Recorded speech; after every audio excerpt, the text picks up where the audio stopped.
Hey guys, so I'm just going to do a quick video to show how I would lay out the furniture of a HMO room. So in sort of HMO design, there's really, in my opinion, two schools of thoughts in terms of furniture layout. So the first one is putting the bed right in the middle and then the other furniture around it. Now the pros of that, the benefits of that is that having the bed in the middle looks symmetrical. So on picture, it looks great. But in my opinion, and also someone who does lettings quite a lot, is that it's not the ideal position to lay it out because it's not as functional. So from a picture perspective, a tenant will look in and think, oh, that looks picture perfect. That's really symmetrical and that's great. It looks nice. But really tenants want space.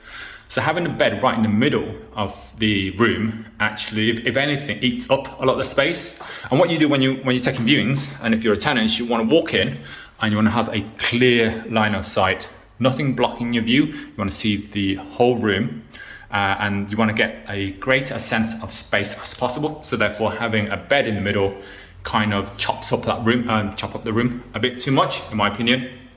And also, you walk in. You know, you can't do yoga, you can't do stretches, you can't do exercise, you don't have a desk area, for example. It just eats up the room. Personally, what I do, and it's my opinion, personal opinion, is that we always put the bed on the far end as possible. So let's say you walk in here. In this room, what I would do is actually put the bed over there facing me, or over there. Obviously not going to fit over there because it's not big enough, but the alternative would be over there, because then that lets the tenant feel like there's a much greater sense of depth. Everything looks a lot more spacious. But in this situation, for example, I'd actually put the bed there because that's where it fits, looking at me with the headboard at the back, and then you come in and you've got a clear line of sight. Now, what you have to consider, and this is what something a lot of people sort of really don't realize, is that actually the wardrobe in the HMO room is actually what defines the space. And the reason that being is because the wardrobes are big, clunky, and they take up a lot of your field of vision. So I'll give an example again. So you're a prospective tenant, you're coming in, you look in here, you do not want a big wardrobe eating up half the space. And the reason that is, if you put a wardrobe here, it'll come out and straight away half of the room is blocked, and that gives a terrible impression. Even though actually it takes up the same amount of space here as it is anywhere else, already half of that room has been blocked. So it's really important that you don't put, ideally, a chest of drawer right next to the door where you walk in and you just half a chest of drawer. What you should do really is put the chest of drawer in that corner, again, out the way, so it does not block your field of vision, or over there, out the way, does not block your field of vision. So, right, this is what I do. You walk in from the outside, you walk in, great. You can open the door, ideally open outwards, out there, and you go, oh wow, look at this clear field of space, bed there, wardrobe over there, chest of drawer there, TV on top, everything looks far away, and then you've got all this here as your living space. You can do whatever you want. It's really flexible. You can do yoga, exercises, jigsaw puzzles. You know, if you've got hobbies, you play Magic the Gathering, for example. You can play cards on the floor, all that sort of stuff. Bed over there, sit on the bed, whatever. Chest of drawer, wardrobe over there.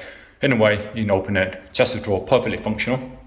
You can also actually put the chest of drawer, the chest of a drawer here, because it's actually underneath your field of vision here. So what we normally do is put the chest of drawer here and a mirror on top, and the mirror reflects that. So that wall there now doubles the vision, or gives you the illusion of it.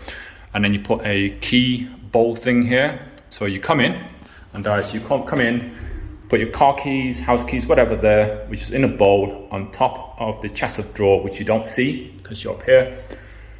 Mirror there makes it look nice and big. That therefore means that there's no chest of drawer over there, which frees up that space. Wardrobe over there opens up, all good. Bed over there, open up, all good. And then you've got all this space to yourself. So just as a recap, personally, what I do is I will try and have I will work out where the wardrobe is going to go first, and I want that as far away from the front door as possible, as far as the entrance as possible. I do not want it eating up half the space when I walk in. Like for example here, because you walk in and that wardrobe is going to come out here and it's be really annoying. And also when you're over there, you look over, it looks awful. So you want the wardrobe over there ideally. You want the bed over there. If it's a different room, you know, wardrobe over there, bed over there, same difference. And then ideally, you want the chest of drawer on the right or on the left as you walk in, because it's underneath your field of vision. And it's actually quite functional, it's quite practical. You put it's where you put the car keys or your house keys when you walk in. So you walk in, put them down, turn the lights on, the mirror on top of it. So then you walk here, the mirror there, check yourself out in the mirror before you leave, pick up your car keys, pick up your socks, and you're out. When you come in, check yourself in the mirror, put your car keys down, turn everything on, and you've got all that space. Now, what happens to that is, that means around here, it's completely usable space. Obviously, the other alternative is to put the bed right in the middle, and then put, you know, whatever you want to do, the desk over there, wardrobe over there. And once that's absolutely fine, but what you're finding is that you've got a little bit of space here, and a little bit of space there, and a little bit of space there.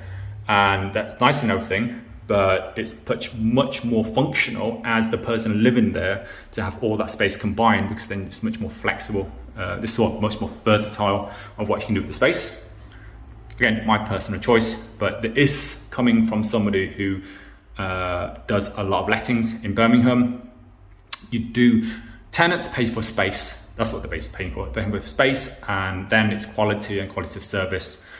First thing they want is space. So if all things equal, they're going to go for the room with the most space. So what you want to do is walk in, and if it's your competition and you're the same quality, same price point, they're going to pay for the room that has the bed over here as opposed to the bed over there. One of those things. All right, hope that's been helpful. See you.